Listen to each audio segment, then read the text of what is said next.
अवधूत चिंतन श्री गुरुदेव दत्त श्री स्वामी समर्थ महाराज की जय। इथे आपण प्राणोपनिषदाचा संदर्भ घेऊन सत्य आहे असं एक विधान त्यातलं घेतलं आणि ते हे जे प्राण आहे ते कसं आहे ते ब्रह्म उपनिषदामध्ये त्या प्रसंगाने त्याची व्याख्या केली आहे की त्याच्यामध्ये असं म्हटलं की आता हे दाखवायचं आहे की त्याचं स्वरूप काय आहे आणि त्याची सत्यता काय आहे. कारण आपण प्राण सत्य आहे असं म्हटलं, शरीर व इंद्रिय रूप सत्य जे आहे ते सत्य संज्ञक ही पंचमहाभूते स्वरूपाचा निश्चय करण्यासाठी हे प्रत्यक्ष हे ब्राह्मण आपण आरंभ करत आहोत. याच्यामध्ये शरीर इंद्रियाच्या अधिष्ठानाला प्राण आहे आणि प्राणाच्या कारणानेच ते चलनवलन त्याचं ज्या शरीरामध्ये होतं त्या इंद्रियाच्या माध्यमातून जी क्रिया होते तर त्याचा मूळ अधिष्ठान जे आहे ते प्राण आहे आणि म्हणून प्राणच सत्य आहे असं त्या ब्रह्म उपनिषदामध्ये सांगितलं आहे.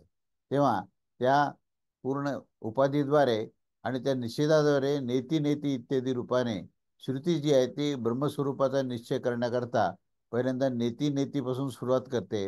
याचं कारण असं आहे की नेती नेती म्हणजे ह्या ठिकाणी मी मन नाही, मी बुद्धी नाही, ह्या सगळ्या गोष्टीला जो आपण आरोपण केलेलं आहे तर ते मी नाही आहे असं त्या अशा प्रकारचं ते निषेधाद्वारे म्हणजे एक निषेध आहे आणि एक अन्वय आहे. तर निषेधाद्वारे ज्यावेळेस जे उच्चार येतात ब्रह्मतत्वाचं वर्णन करण्याकरता तर तिथे नेती नेती शब्द येतात आणि त्या नेती नेती इत्यादी रूपाने श्रुती जी आहे ती ब्रह्मतत्वाच्या स्वरूपाचा निश्चय करण्याकरता ही त्या ठिकाणी विवेचन करते.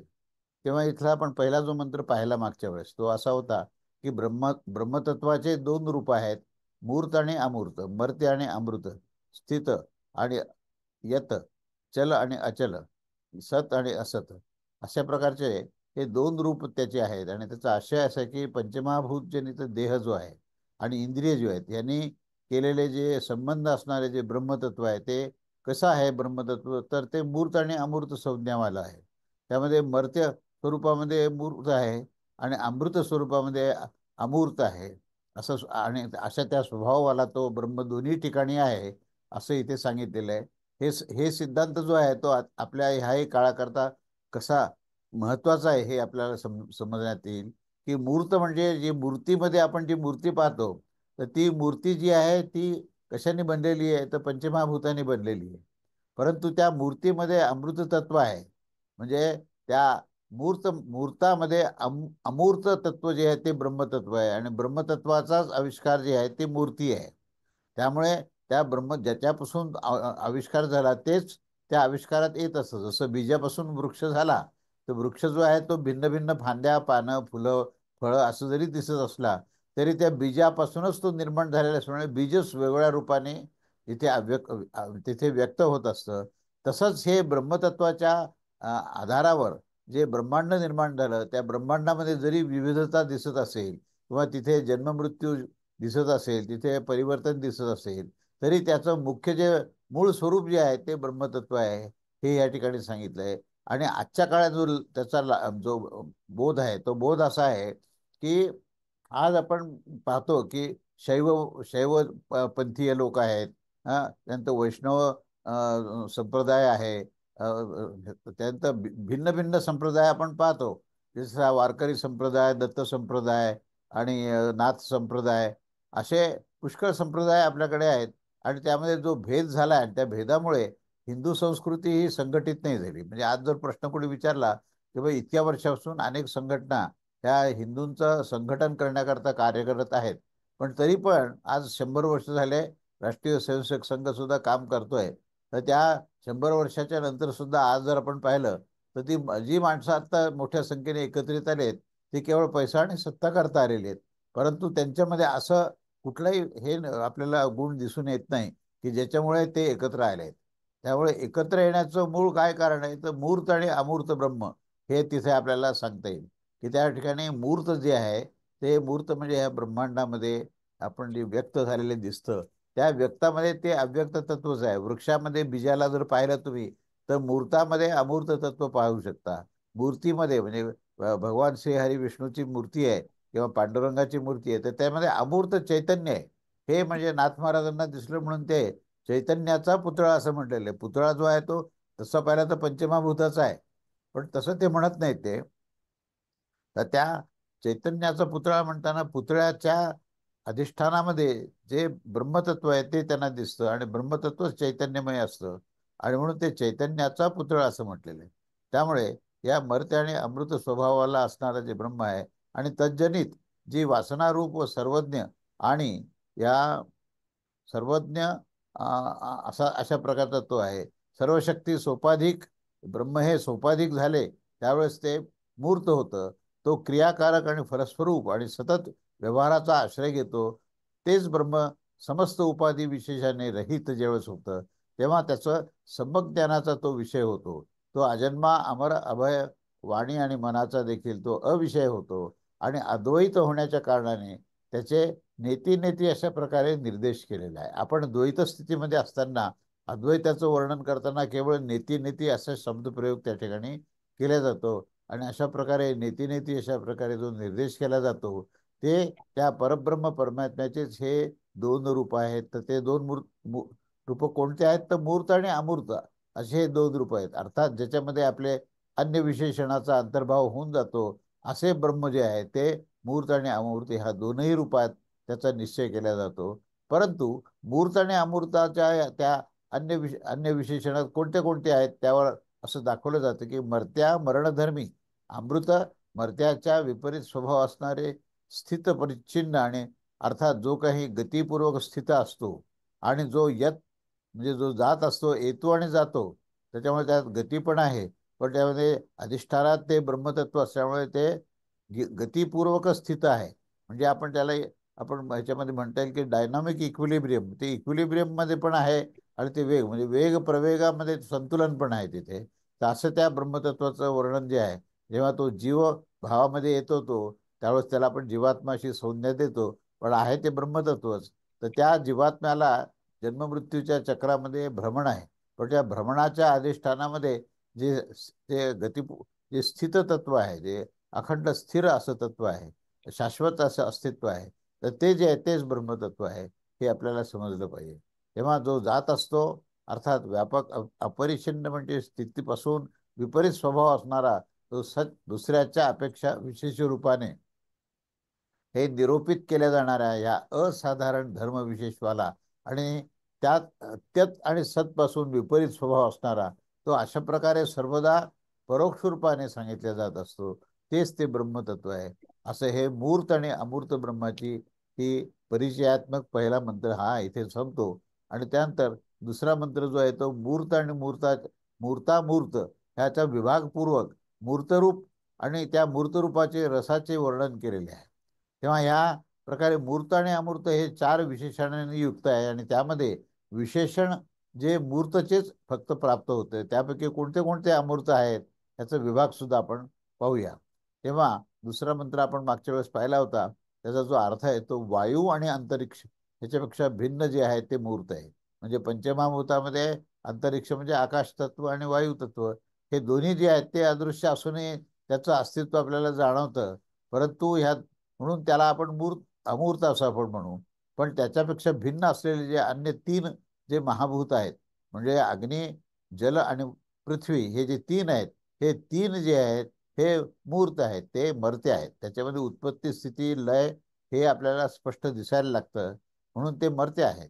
असे हे सत हे आणि हे सत सुद्धा आहेत आणि या मूर्ताच्या या मर्त्याच्या या स्थितीचा या सतचा या रसाचा जो काही भाग आहे तो हा की ते तप्त होत असतात आणि त्या सतचाच तो रस आहे. म्हणजे मुळातून तत्व सतच आहे ते ब्रह्मतत्वच आहे.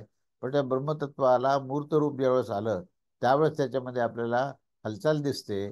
तर जन्ममृत्यू जराव्याधी दिसते उत्पत्ती स्थिती लय दिसतो. तर हे मूर्तरूपाचं हे लक्षण आहे केवळ पण हे मात्र केवळ बाह्य लक्षण आहे परंतु तो मूलतः तो स्थिर आणि शाश्वत तत्व आहे. तेव्हा असा हा जो मूर्त आहे तो आशयामध्ये असं सांगितलंय की हे जे काही आशय आहे त्याच्यामध्ये की या मूर्त अर्थात ज्याच्यामध्ये अवयववाला आहे त्याचे अवयव जे आहेत ते एक दुसऱ्यामध्ये अनुप्रविष्ट राहत असतात आणि हे घनीभूत अर्थात संवत असतात. तर ते काय आहे तर जे अन्य आहे कोणापासून तरी अन्य आहेत. वायू आणि अंतरिक्ष या दोन भूतापासून बनलेले म्हणून त्याला शेष असं म्हटलेलं आहे आणि पृथ्वी आदी तीन भूत जी आहेत ही मूर्त स्वरूपामध्ये मर्त्य आहेत. हे जे मूर्त संज्ञक जे 3 भूत आहेत ते मर्त्य म्हणजे मरणधर्मी आहेत, कारण की ते स्थित आहेत. परिच्छिन्न वस्तूच कोणत्या तरी अन्य वस्तूशी संयोग केल्या जाण्यावर त्यांच्यापासून विरुद्ध राहत असतात. ज्या प्रकारे ही स्तंभ आणि भित्ती अशा आधीने घट आणि अशा प्रकारे ते मूर्त, स्थित आणि परिच्छिन्न आणि अर्थांतराने त्याचा संबंध ठेवणार आहे. आणि म्हणून अर्थांतराच्या विरोधामध्ये होण्याच्या कारणानेच ते मर्त्य असतं. हे सत अर्थात विशेषणमय असाधारण धर्म असणारा आणि यापासून परिच्छिन्न आहे. परिच्छिन्न होण्याच्या कारणानेच ते मर्त्य होत असतं आणि यापासूनच त्याला मूर्त असं म्हटलेलं आहे. अर्थात मूर्त होण्याच्या कारणाने ते मर्त्य आहे हे स्पष्टच आहे.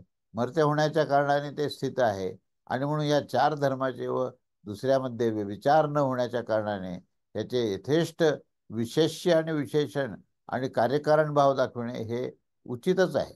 हे 4 विशेषण युक्त जे आहे ते भूतत्रय सर्वच प्रकारच्या ह्या ब्रह्मचे मूर्तरूप आहे आणि या 4 विशेषणामध्ये कोणत्याही एकाच ग्रहण करण्यावर अन्य विशेषण देखील त्या ठिकाणी गृहीतच होत असतात. आणि यावरून श्रुती असे म्हणते की ह्या मूर्तचे म्हणजेच ह्या मर्त्याचे, ह्या स्थितीचा आणि ह्या सतचा अर्थ जो आहे तो या 4 विशेषणाने युक्त आहे. भूतत्रयाचा हा जो रस आहे म्हणजे सार आहे. तेव्हा तीनही भूताचा सारतम सविता आहे. 3 भूत जे आहेत ते ह्या सार असणारे आहेत, कारण की ते ह्याचाच द्वारा विभक्त केलेले हे विभिन्न रूपवाले होत असतात. ही जी काही सविता आहे आणि जे हे सवित्र मंडल आहे ते तप्त होत असतं, जे अधिदैविक कार्याचे रूप आहे, कारण की हे सतरूप भूतत्रयाचा रस आहे आणि अशा प्रकारे हे ग्रहण केले जात असते. ही मूर्त ही सविता स्थापत असते आणि सारतम देखील असते आणि जो मंडलांतर्गत अधिदैविक कारण असतं त्याचे सुद्धा आम्ही पुढे आता वर्णन करत आहोत. असं या ठिकाणी हा दुसरा मंत्र संपला. आता आपण तिसरा मंत्र पाहूया आणि तो आता आज आपण त्याची सुरुवात करूया. तेव्हा या तिसरा मंत्रामध्ये विशेषण सहित अमूर्त रूप आणि त्याच्या रसाचं वर्णन केलेलं आहे. म्हणजे हा विशेषण पण दिलेलं आहे, परंतु ते अमूर्त रूप आहे आणि या अमूर्त रूपाचं रस काय आहे त्या रसाचं वर्णन या मंत्रामध्ये केलेलं आहे.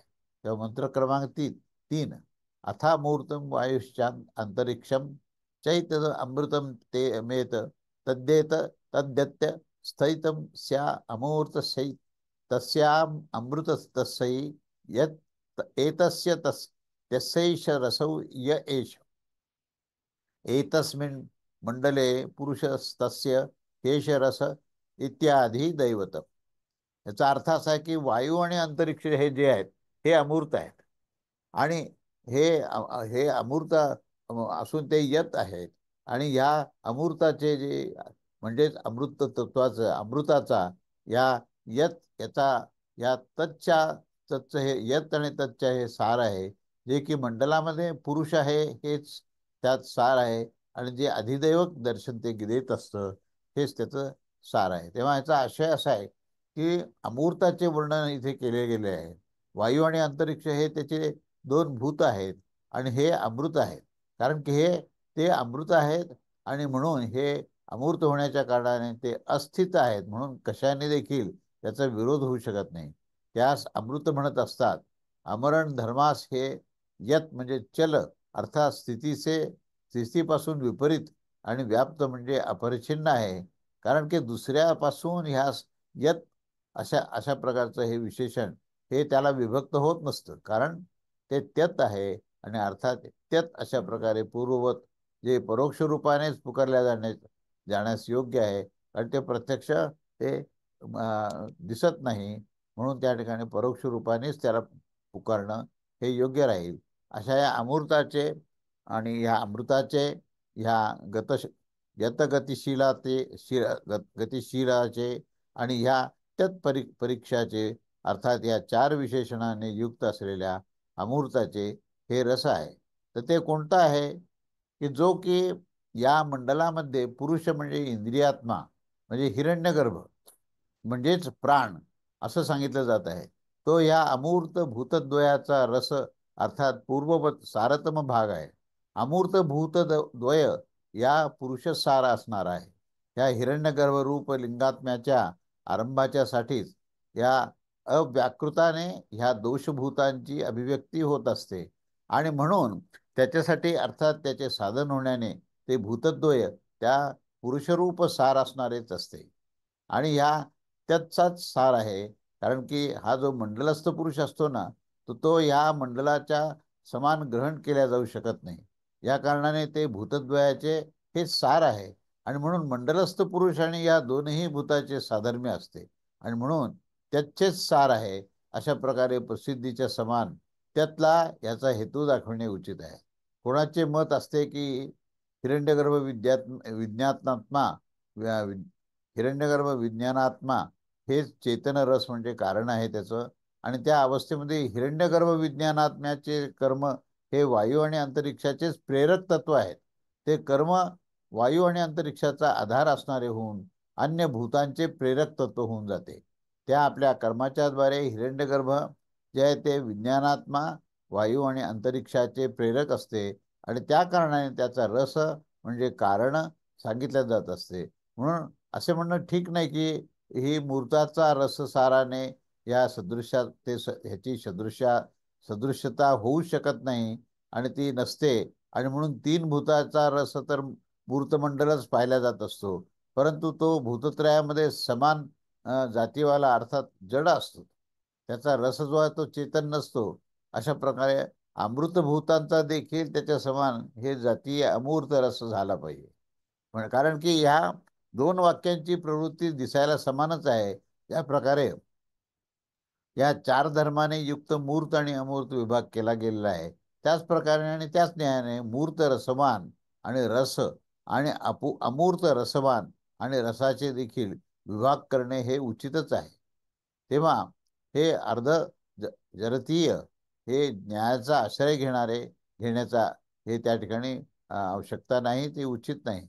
पूर्व पक्ष त्याच्यावर प्रश्न विचारतो की ज्या प्रकारे आम्ही अमूर्त भूतांच्या रसाचे हे चेतन मानत असतो, त्याच प्रकारे जर मूर्तभूतांच्या रसामध्ये देखील मंडलोपाधिक चेतनच विवक्षित मानले तर हा प्रश्न आहे. म्हणजे तुम्ही फक्त अमूर्तालाच चेतन म्हणता आणि मूर्तला जडतत्व म्हणता, तर मग त्याला सुद्धा चेतन मानलं तर काय बिघडणार आहे, असा हा प्रश्न आहे. तेव्हा सिद्धांती म्हणतो की तुमचे जे हे कथन आहे ना, ते फार थोडे सांगितले आहे. कारण की येथे मूर्त आणि अमूर्त हा रसच नाहीये. तर सर्वत्रच मूर्त आणि मूर्त म्हणजे मूर्त आणि अमूर्त भूत मात्र हे खऱ्या अर्थाने ब्रह्मरूपातनीच विवक्षित आहे. त्यामुळे सगळीकडे ब्रह्मतत्वच आहे. पण मूर्त आणि अमूर्त हे त्याचं दिसणार आणि न दिसणार, व्यक्त आणि अव्यक्त अशा प्रकारे त्याचे दोन विभाग आहेत. पण ते आहे काय तर एकच तत्व आहे, त्याच्यामध्ये भेद नाही, ते अभेद्य आहे आणि ते ब्रह्मरूपाने आहे असं सिद्धांती सांगतो. त्यावर पुन्हा एकदा पूर्व पक्षाचा प्रश्न विचारतो की परंतु पुरुष शब्दाच्या अचेतनामध्ये प्रयोग होण्याचा संभव नाहीये. तर सिद्धांती म्हणतो नाही, असं नाहीये. कारण तैत्तरीय श्रुतीमध्ये तर पक्ष आणि पुच्छ विशिष्ट म्हणजे आपण पक्षाचं तिथे वर्णन केलेलं आहे ते जे लिंग शरीरासच शब्दवाच्याच्या पहिल्या गेलेले आहे. म्हणजे आम्ही अशा प्रकारे अलग अलग राहत असताना प्रजा उत्पन्न करू शकत नाही आणि म्हणून या सात पुरुषास आम्ही एकत्र करून करून देऊ असा विचार करून त्यांनी ह्या सात पुरुषास एकत्र करून दिले. इत्यादी अन्य श्रुतीच्या वाक्यामध्ये सुद्धा अन्नरस अन्नरसमयादीच्या ह्या अर्थामध्ये पुरुष शब्दाचा उपयोग केला आहे. हे अधिदैवत आणि मूर्तामूर्त आहे असे सांगून जो पूर्वोक्तचा उपसंहार केला गेला आहे ते अध्यात्म मूर्तामूर्ताचाच हा विभाग दाखवण्यात येत असतो.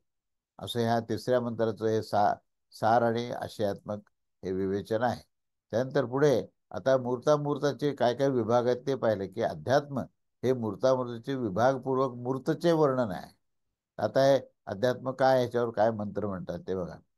अथाध्यात्म ध्यात्मम इदमेव मूर्तम तदन्य प्राणाच यम अंतरान्ना आकाश एतन मर्त्यम एत स्थितम एतम सत्तम तस्य तस्य तस्य मूर्तस्यैतस्य मर्त्यस्तस्यैतस्य स्थिततस्यैतस्य सत एषो रसो चक्षुः सतो हेष रसः.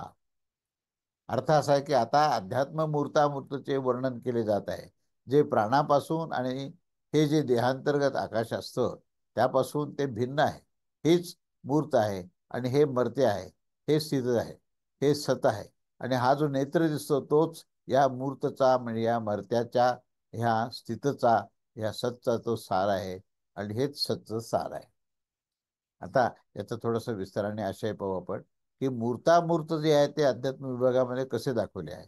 तर ते मूर्त काय आहे, हेच आहे की ते जे काही प्राणवायूपासून भिन्न असतं, अर्थात जे हा आत्मा जो असतो तो शरीरामध्ये जे आकाश असतं आणि जे जो देहस्थ प्राण असतो ह्या दोघांना सोडून तो जो शरीराचा आरंभक भूतांचा हा रस म्हणजे सार आहे. आणि ज्या प्रकारे अधिदैविक मूर्त वर्ग हे आदित्य मंडलाचं कारण हे सारवान असतं आणि त्याच प्रकारे हे समस्त शरीर देखील हे सारसेनच हे सगळं सारवान अशा प्रकारचं असतं.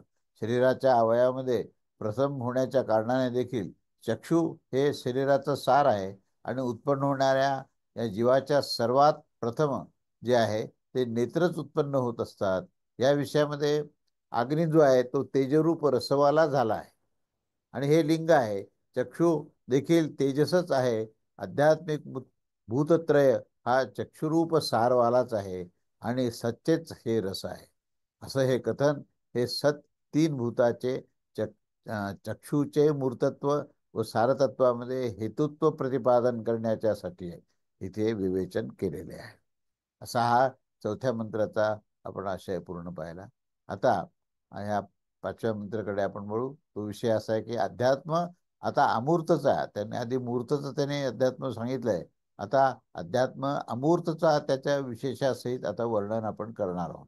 तेव्हा अध्यात्म ह्या अमूर्तच्या विशेषासहितच वर्णन या पंचम मंत्रामध्ये केलेलं आहे. आणि तो मंत्र असा आहे की अथा अर्थामूर्तम प्राणश्च यश्चायमंत अंतरात्म अन्नाकाश एतद अमृतेद तद्देत तेद तस्यै तस्यामूर्तस्यै तस्यै मृततस्यै तस्य तस्य एतस्य तस्यै रसोः येयं दक्षिणे क्षन्तु क्षणपुरुषस्तस्य केशरसः. आता त्याचं वर्णन केलेलं आहे पुढे. ते असं आहे की आता अमृताचं जे वर्णन आहे त्या अमृताच्या वर्णनाबद्दल सांगतात की प्राण आणि ह्या शरीराच्या अंतर्गत जे काही आकाश असतं ते सर्व जे आहे ते अमूर्त असतं आणि हे म्हणून ते अमृत आहे. आणि म्हणून हे यत आहे आणि हेच पुढे त्यत आहे. आणि या अमृताचे या अमृताच्या ह्या यतचे आणि ह्या यतचे हा रस जो आहे तो कसा कुठे आहे, तर तो हे दक्षिण नेत्रांतर्गत जो पुरुष आहे त्या पुरुषातच तो पूर्ण हा सर्व रस आहे असं या ठिकाणी विवेचन केलंय. तेव्हा त्याचा आशय आपण पाहूया. त्या आशयाबद्दल ते असं म्हणतात की आता अमूर्ताचे वर्णन केले जात आहे.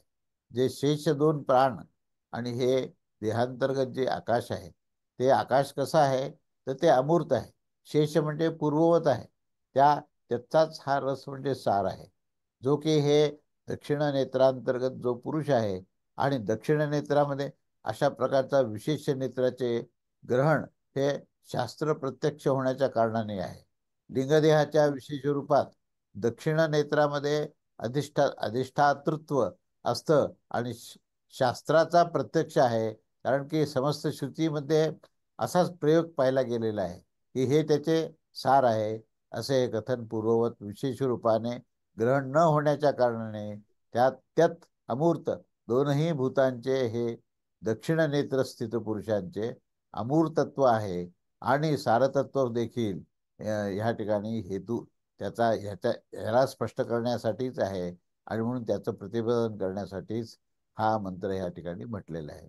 असा हा पाचव्या मंत्राचा जो आशय आहे तो आशय या ठिकाणी आपण परिपूर्ण पाहिलेला आहे. त्याच्या पुढे आता जो आहे तो इंद्रियात्मा पुरुषाच्या स्वरूपाचं वर्णन केले. जो इंद्रियामध्ये जो व्यक्त होतो आविष्कृत होतो, तो आविष्कृत होणारा जो कोणी पुरुष आहे त्या पुरुषाचं नेमकं स्वरूप काय आहे त्याचं इथे वर्णन केलेलं आहे. याच्यामध्ये सत्य शब्दाचं जे वाच्य व ब्रह्मचे उपाधिभूत अध्यात्म अधिदैविक आणि मूर्तामूर्त विभागाच्या कार्यकारण भेदाने देखील इथे विभाग केलेला असतो. तेव्हा आता हा आपण 6वा मंत्र पाहूया आणि या 6व्या मंत्रामध्ये काय नेमकं विवेचन आलेलं आहे ते आपण बघूया. तर मंत्र असा आहे, तस्य हैतस्य पुरुषस्य रूपम यथा महारजन वसो यथा पांडवाविकम यथेंद्र गोपो यथाज्ञा अर्चि रिय था पुंडरीकम यथा सुकृत सुकृत विद्युतम सुकृत विद्युतेव वा अस्य श्री श्रीर्भवति य एवं वेदार्थात आदेशो नेति नेति न हेत तस्मादिति नेत्यन्य नेत्यन्यत परमात् तस्य नामधेयं सत्यस्य सत्यमिति प्राणावै सत्यम तेषामेष सत्यम. हा त्याचा मंत्र आहे 6वा.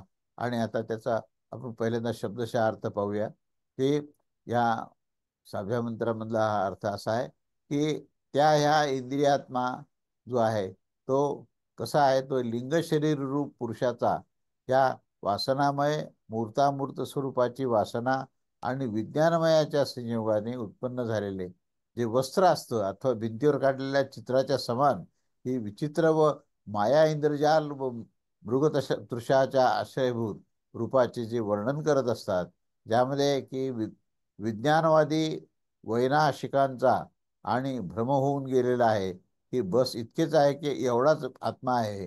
आणि त्यांचं नैयायिक म्हणजे हे सगळे दर्शनकाराचे नाव आहे, वैशाशिक आणि नैयायिक न्यायशास्त्र. तेव्हा या नैयायिक आणि वैशेषिक असे ह्या ठिकाणी मानायला लागले आहेत की वासनारूपच पटाच्या रूपाच्या समान आत्मा आहे, आत्मा नामक द्रव्याचा गुण आहे, असं त्यांचं कल्पना आहे. आणि पुढे सांख्यवादी यांच्या मतानुसार असं आहे की हे जे तीन तीन जे गुण असणारा हा जो स्वतंत्र व प्रधान रूप आश्रय असणारे जे अंतःकरण आहे, त्या अंतःकरण पुरुषाच्या या हेतूने या आत्म्याच्यासाठीच ते प्रवृत्त झालेले असतात. आता कोणी कोणी आपणास उपनिषद सिद्धांत अवलंबी मानणारे देखील अशीच प्रक्रिया रचत असतात की एक तर मूर्तामूर्त राशी आहेत आणि दुसरी परमात्म संज्ञक उत्तम राशी आहेत. आणि अजातशत्रूद्वारे जागवलेले जे कर्ता भोक्ता विज्ञानमयाच्या बरोबर जे विद्या कर्म आणि पूर्वप्रज्ञेचा समुदाय आहे, तो पूर्वोक्त दोघांपासूनच ही भिन्न तिसरी मध्यमा राशी आहे. विद्या पूर्वप्रज्ञा आणि कर्माचा समुदाय जो आहे तोच ह्याचा प्रयोजक आणि पूर्वोक्त मूर्तामूर्त राशी व ज्ञानकर्माचे साधन म्हणजे कार्यकारण समूह जे आहे तेच त्याचं प्रयोज्य आहे. अशा प्रकारे तीन राशीची कल्पना करून घेतल्यानंतर ते तार्किकाच्या बरोबर संधी करून घेत असतात. आणि ह्या कर्मराशी आणि म्हणून या ज्या या कर्मराशी त्याच आश्रित असतात. आणि असं सांगून नंतर त्यापासून सांख्य जो सिद्धांत झाला त्या सांख्य सिद्धांत होऊन जाण्याच्या भीतीने असं सांगावं लागत असतं की ज्या पुरुषाचे या पुष्पाच्या आश्रयाने राहणारे जे गंध आहे, गंधपुष्पाचे न राहण्यावर देखील त्या पुड्या अथवा तेलाच्या आश्रयाने राहत असतात. आणि त्याच प्रकारे संपूर्ण कर्मराशी हा लिंगदेहाचा वियोग होण्यावर देखील ते परमात्म्याचे एका देशाचा आश्रय घेणारे असतात. आणि परमात्म्याचे तो एकदेशीय न्यायाने प्राप्त झालेल्या त्या गुणरूप कर्माच्या द्वारे हा निर्गुण होण्यावर देखील सगुण होऊन जात असतो. आणि तो विज्ञानात्मा जो आहे तो कर्ता भोक्ता बद्ध अथवा मुक्त असा असतो. अशा प्रकारे ते वैशेषिकांच्या चित्ताचे देखील अनुसरण करत असतात. भूतराशीने येणारी ती जी कर्मराशी ही स्वतः निर्गुणच असते, कारण की तो परमात्मा हा एकदेशीय असं गृहीत धरलेलं आहे. स्वयं उत्पन्न झालेली जी अविद्या आहे ती अनागताच्या होण्यासाठी देखील हे पृथ्वीचे धर्म हे याच्या समान अनात्म्याचे धर्म असतात. अशा प्रकारे या कल्पनेने ते सांख्य मतावलंबी यांचे जे चित्ताचे अनुसरण करत असतात आणि तार्किकाबरोबर सामंजस्याची जी कल्पना करून ते या सर्व व्यवस्थेस रमणीय मानत असतात. परंतु औपनिषद सिद्धांतास आणि सर्व प्रकारच्या युक्तीस अनेक रूपांचे विरोध होताना विरोधास हे ते पाहत नाहीत. तर मग कशा प्रकारे? तर परमात्म्याचे सावयत्व स्वीकार करण्यामध्ये आणि त्यामध्ये संसारित्व, सच्छिद्रत्व आणि कर्मफलाच्या भोगाच्या स्थानामध्ये होण्याची ही अनुपपत्ती इत्यादी दोष दाखविलेले गेले आहेत. आणि जर त्यामध्ये भेद मानले जातील तर मात्र विज्ञानात्म्याच्या परमात्म्याबरोबर अभेद होणे हे संभवतच नाही. आणि जर असे म्हणाल की घटाकाश, काराकाश आणि भूछिद्रादाकाश इत्यादिकांच्या समान हे लिंगशरीर उपाधीने कल्पित आहेत, अथवा लिंगरूपाने उपाधीने कल्पित जो परमात्म्याचा अंश असतो तोच जीवात्मा आहे. आणि तोच जो आहे, तर अशा प्रकारे या अवस्थेमध्ये लिंगदेहाचा वियोग होण्यावर देखील वासना परमात्म्याचेच एक देहात परमात्म्याचे वासना ही परमात्म्याचे एकदेशाचा आश्रित करून घेईल आणि उसरभूमीच्या समान अविद्येच्या हा स्वयंच त्या ठिकाणी उदय व्हायला लागेल इत्यादी कल्पना ही असंगतच ठरेल. ह्याशिवाय आपल्या निवासयोग्य स्थानात सोडून कोणत्या तरी अन्य वस्तूमध्ये वासनेचा संचारित होण्याची तर मनाने देखील कल्पना केल्या जाऊ शकत नाही.